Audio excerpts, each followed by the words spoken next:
Baik, Audia, kembali kita bersama lagi menerusi segmen Bisai Tatu yang akan kita bawakan pada kali ini, iaitu Sinergi Hijrah. Ya.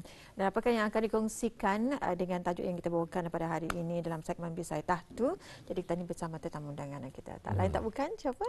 Ya, bersama dengan Tuan Rosli Bujang, merupakan kaunselor profesional. Kita ucapkan selamat datang. Assalamualaikum. Waalaikumsalam warahmatullahi wabarakatuh. Apa khabar, Tuan? Alhamdulillah, bagus. Alhamdulillah, sihat. Ya.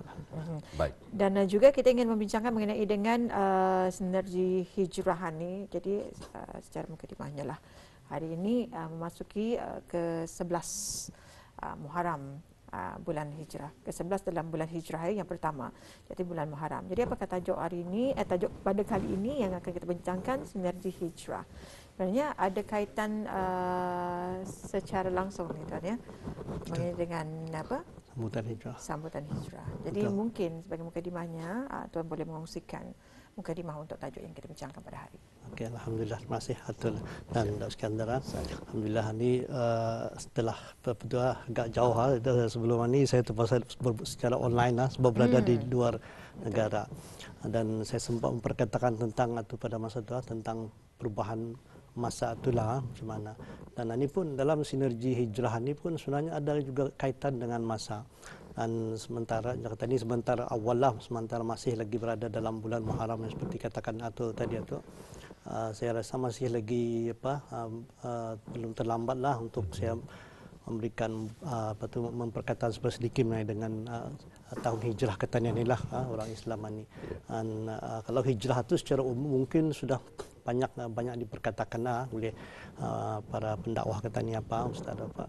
Tapi ada satu aspek yang betul dalam konteks counseling, konteks psikologi, sains sosial ni yang ada elemen dalam hijrah itu yang mungkin jarang diperkatakan atau sekali dari segi, yaitu yang saya maksudkan itu nanti adalah tentang pilihan, choices we have, pilihan katanya dalam kehidupan ini. Jadi sebelum itu bila tadi mengatakan tentang hijrahnya, kalau masih ingat kali zaman Datuk, jangan dulu Datuk Nini kita ni tu bapa mama kita ni kalau dulu kita ni kan yang tadi melagau-lagau di kampung air dulu melagau-lagau dan perlindungan menyuruh agar anunya melagau dulunya untuk apa betah di lapas dan sebagainya. Majlis lah ya. Majlis Jadi ya jahamnya tu jam penentuannya tu dulunya lepas anulah lepas asar. Lepas asar.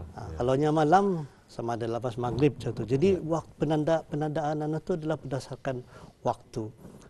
Kalau Iskandar macam apa pengajar yang boleh Iskandar ataupun atau ambil dalam perkara itu bah? Kenapa kata ni kesana tu bah? Waktu tu yang instead of jam kan? Waktu-waktu tu pula yang kata ni kan. So pada saya kan secara pribadi, ini sebenarnya satu bukti yang sangat kukuh bahawa Islam itu menyerap masuk dalam kehidupan kita ni. Walaupun kadang-kadang hari ini adalah setengah-setengah pihak yang macam agak kalau mungkin dah sengajakannya, mungkin ataupun mungkin yang dah tahu agak memperlekehkan perkara tu. Lepas maghrib tu boleh sampai pukul 7.55 tu ya sebelum masuk itu waktu Isya masuknya tu indah banyak orang katanya itu berjanji tu indah berapa berlurus lah, indah dengan perfect timing itu bah. Sebenarnya bukan macam itu. Bahkan kita ni berjanji berdasarkan waktu-waktu itu adalah satu bukti bahawa itu tu Islam itu sangat seperti sudah sebati badan kehidupan kita ni Pak. Sehingga dulu kalau saya bersilat misalnya di sebelah malam tu kayaknya maksudnya katanya kan latihan lepas Isya kata ni setelah latihan. So artinya solat dulu tu lah. Tadi solat dulu baru kita berjalan. Sama je kalau masa maghrib jangan berjalan waktu maghribnya. Sebab waktu maghrib itu indah lama. So tetapi kadang-kadang kadang yang saya dengar sekarang ini macam semakin tua. Macam jarang lagi kedengaran. Especially yang kehidupan harian yang serba pantas, serba sibuk apa ni ya. Padahal itu tu artinya ini ada salah satu pengajaran hijrah yang saya ingin saya kemukakan itulah bahawa Allah Ta'ala tu hijrah tu ya satu diperkirakan oleh Sayyidina Umar zamannya tapi sebenarnya ia adalah lebih tinggi adalah ya perintah diperintahkan bahkan untuk mengikut kalender Islamic kalender Islam katanya itulah.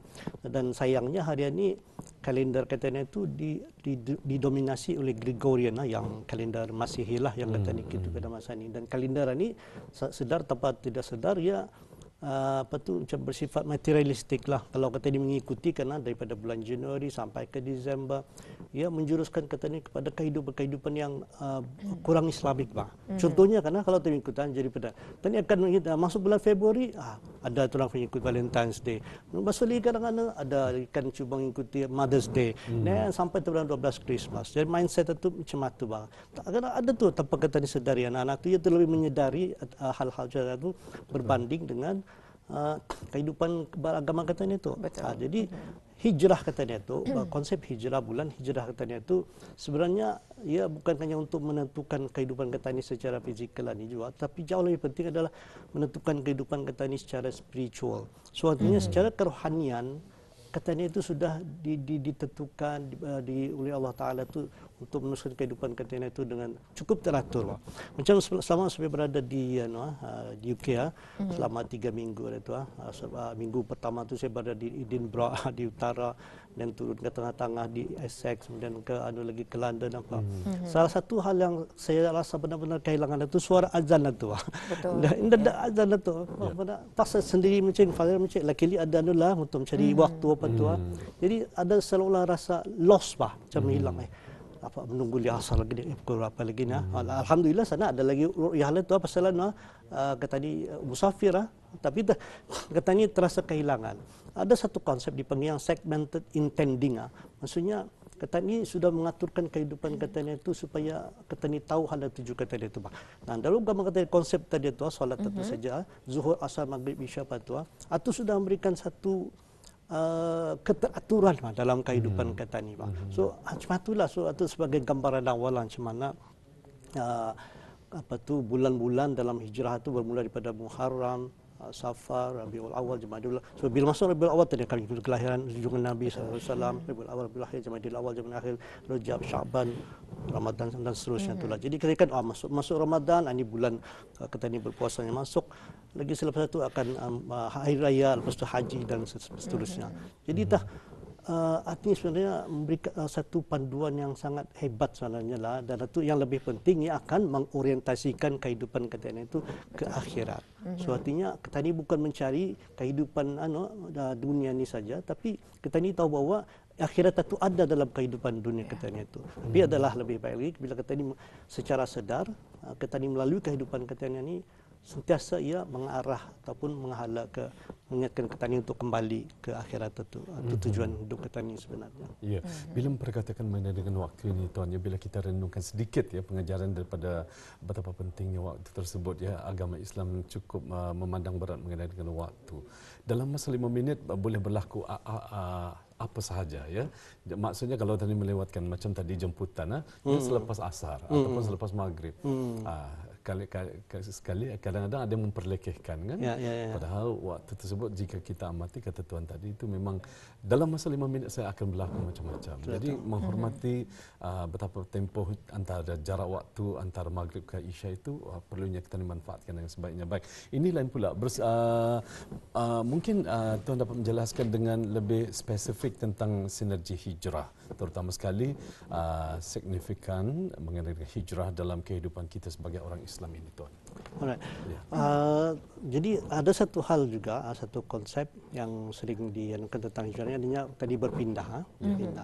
Dan sedar tanpa tadi sedari sebenarnya yang malah diperkatakan sebelum ini IR4 Industrial Revolution 4 itulah sebenarnya tadi sedari tadi sudah berhijrah dalam konteks itu daripada awalnya tu petani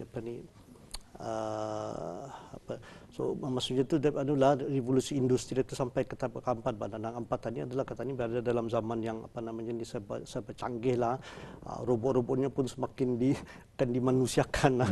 Bukannya lagi dimension itu. Bentuknya bukan lagi bentuk robot kadang-kadang, tapi bentuk manusia. Sebagai macam dulu tablet atau apa ni, telefon apa tu dulu tadi dapat berkomunikasi secara bersemuka, tapi hari ini tadi sudah boleh nampak siapa di sebelah sana. Bahkan saya terbaca baru-baru ini di Jepun sekarang sudah mencipta satu tu ia boleh mengesan dan tu bahawa tu di antaranya bahawa tu boleh kata ni terasa. Bawa kemudian semua yang terbaru ia boleh dia dulu lagi je boleh apa tu boleh dijilat lah, boleh dia dirasa tu. Tu artinya semakin anulah teknologi kita itu semakin menjadi macam manusia lah sudah ada punya deria punya deria macam seram je bunyinya. Betul satu Seram, segi ya. macam seram sebenarnya. Ada kalau dipikirkan benar-benar betul saya setuju. Kemudian juga dalam harian ini Internet of Things segala-galanya ada dalam IoT dalam internet, big data management, big data dan macam-macam lagi lah. Ini adalah revolusi kita di peralihan petani. Jadi kalau petani kan petani yang umur-umur 40-an 50-an macam tu, petani tidak mau mengikuti arus perubahan ini, petani akan tertinggal tak. Petani menjadi tidak relevan lagi dengan kehidupan ini. Ini membahayakan ni sekali kalau katanya ada anak-anak kan jadi anak apa kalau ketinggalan ni ada mengikuti peredaran. So artinya kalau lagi itu dalam konteks kamu tu katanya perlu mengikuti perubahan-perubahan itu. Berhijrah lah mengikuti yang lebih baik lagi lah. Bahkan dalam konteks ini juga bila saya sebut IR4 tadi Jepun lebih advance lagi. Diorang sampai sudah dipanggilnya Society 5.0 mendahului IR4 dan inilah maksudnya Society 5.0 ini maksudnya masyarakat yang serba bijaklah dengan kehidupan harian ini. Artinya ia sudah tidak saja membiarkan teknologi apa yang ada harian ini untuk menakluki kehidupannya tanpa disedarinya, tetapi ia menggunakan teknologi itu secara sedar. Nah, ini belum berlaku orang Katani. Sebab itu kadang-kadang penggunaan teknologi ini di luar daripada kawalan Katani sehingga menimbulkan kesan-kesan sosial yang kurang baik misalnya terlampau banyak memegang telefon sepanjang hari, terlampau banyak skrin yang tidak terkawal, main game kanak-kanak itu tidak terkawal, rasanya tidak terkawal lah. Sebabnya itu Katani menjadi mangsa kepada itu tadi digital tadi. Tapi kalau Katani berhijrah memanfaatkan pengetahuan baru ini untuk lagi secara sedar. Nah, insyaAllah ia akan teknologi itu insyaAllah tidak akan menjejaskan Katani, tapi mereka Katani memanfaatkannya untuk menggunakannya dalam kehidupan Katani secara yang lebih baik, dalam kehidupan berkeluarga, berbangsa dan juga bernegara lah. So artinya itulah macam mana dari segi perubahan-perubahan tadi. Jadi bila saya katakan tentang hijrah itu tadilah ada sinergi signifikan hijrah yang saya maksudkan tadi ada di dalam mungkin di masa tadi itulah bahawa sebenarnya Katani orang Melayu ini khususnya di sebelah sini dia ataupun Katani lah sebagai negara Melayu Islam beraja bahkan lagi ditambah lagi bila mahu nama tadi Melayu kita tu Katani adalah negara zikir. Betul. Jadi semua ni konsep MIB negara zikir semua ni indah lari yang menjurus kepada Katani kehidupan Katani yang berasaskan keagamaan itu yang Islamik ini tadi. Dan dan Katani memberikan keutamaan yang sangat tinggi dalam penggunaan takvim hijrah ni. Dalam persulatan kerajaan mesti diimbangi itu. Bahkan di atas dulu tu tahun tarikh hijrah di atas Muharram berapa 14 berapa baru tarikh ini. Jadi itu secara perlahan Katani akan dapat selagi ini digunakan insyaallah Katani akan meninggalkan ajaran-ajaran bahkan agama Katani itu. Bahkan kalau sudah mana-mana bangsa yang maju yang besar dalam orang Islam di sendiri Katani itu sudah semakin maju disebabkan Katani sendiri meninggalkan agama itu. Dan ini alhamdulillah untuk negara Berdaulat Islam Katani dan menjurus ke sana lah bahkan kehidupan Katani itu secara formalnya Katani sentiasa memberikan keutamaan aspek-aspek keagamaan dalam kehidupan Katani. Betul. Jadi lebih kurang 4 minit saja lagi untuk kita bersama dalam segmen Bisaya Tahtu Sinergi Hijrah. Memang menarik topik yang kita bincangkan pada hari ini. Bersedia untuk melakukan penghijrahan itu adalah satu pilihan. Jadi dalam hidup ini kita hampir setiap masa perlu untuk membuat keputusan dan sudah tentunya ia akan melibatkan membuat pilihan. Jadi dalam hal ini Tuan, mungkin Tuan boleh menjelaskan konsep pilihan dan manalah tahu dapat diaplikasi dalam kehidupan sehari-hari apa tu? Ini terus sebagai rumusan lah ni terus saja. Okay, jadi semasa hijrah Nabi SAW itu daripada Makkah dipaksa hijrah lah, terpaksa disebabkan oleh kehidupan yang kurang pada masa itu ke Madinah. Jadi di sana ada pilihan untuk Allah Taala itu memberikan pilihan untuk kita ni berhijrah. Dan hari ini mungkin suatu kali sampai pagi mengenai perubahan pada pagi ini dan akan adakan sambutan belia lagi apa. Contoh macam saya percaya karena belia-belia di sana tu bila beliau siapa-siapa pun beliau yang akan terpilih dicalonkan untuk menerima anugerah pada hari ini, saya percaya ia sudah membuat pilihan dalam kehidupannya. Betul. So ini yang saya maksudkan Datuk, bahawa kata ini sebagai orang Islam ini Abraham Maslow ni ia yang memperkenalkan teori hierarchy of needs, keperluan dalam kehidupan kata ini dia. Dan ia baginya hidupan ini adalah semua tentang pilihan hari ini. Apa pilihan kata ini? Kata ini pilihan mau untuk bertahan saja atau kata ini memilih untuk melalui kehidupan yang lebih baik. Jadi dalam konteks hijrah ini kan yang ingin saya himbau tu kata ni bisa pertama tu kata ni secara sadar pilihlah kehidupan kata ni itu untuk yang lebih baik itu lagi. Itu yang saya masukkan itu artinya pilih, jangan kata ni biarkan melalui kehidupan itu cuma saja tanpa ada tujuan, tanpa matlamat apa tu. Dan pilihan kata ni itu saya tahu adalah untuk kata ni mengorientasikan kehidupan itu ke akhirat.